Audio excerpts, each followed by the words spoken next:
ಎಲ್ಲರಿಗೂ ನಮಸ್ಕಾರ. ನಾವಿವತ್ತು ವೆಜಿಟೇಬಲ್ ಪಲ್ಯ ಹೇಗ್ ಮಾಡೋದು ನೋಡೋಣ. ಇದರಲ್ಲಿ ಬೀನ್ಸು, ಕ್ಯಾರೆಟು ಸೇರಿಸಿ ಇನ್ನೂ ತುಂಬಾ ವೆಜಿಟೇಬಲ್ಸ್ ಇದೆ. ಈ ತರ ಪಲ್ಯ ಮಾಡ್ಕೊಂಡು ತಿಂದ್ರೆ ಹೆಲ್ತ್ಗೂ ತುಂಬಾ ಒಳ್ಳೇದು.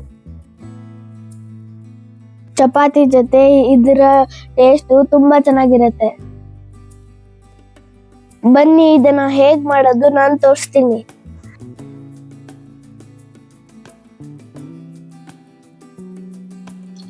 ಆಯಿಲು, ಚಕ್ಕೆ, ಲವಂಗ, ಈರುಳ್ಳಿ ಮತ್ತೆ ಸಾಜೀರ ಹಾಕೊಳ್ಳಿ.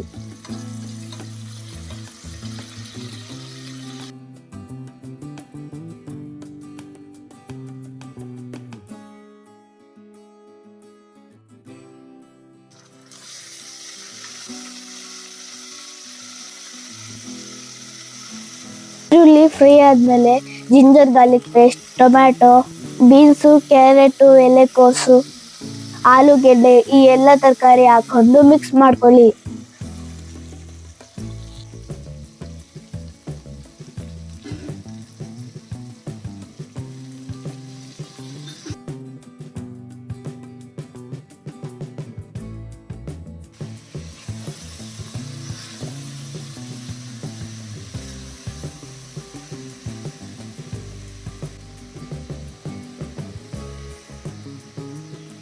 ಈಗ ಹಲ್ದಿ, ಸಾಲ್ಟ್, ಚಿಲ್ಲಿ ಪೌಡರ್ ಆಡ್ ಮಾಡ್ಕೊಳ್ಳಿ.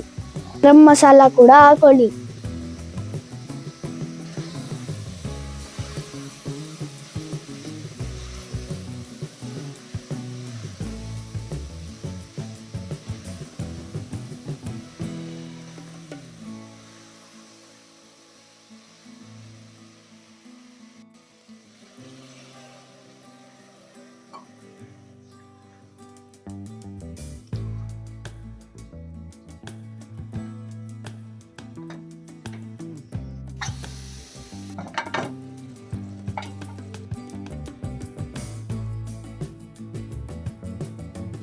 ಐದು ನಿಮಿಷ ಕುಕ್ಕರ್ ಅಲ್ಲಿ ಕುಕ್ ಮಾಡ್ಕೊಳ್ಳಿ.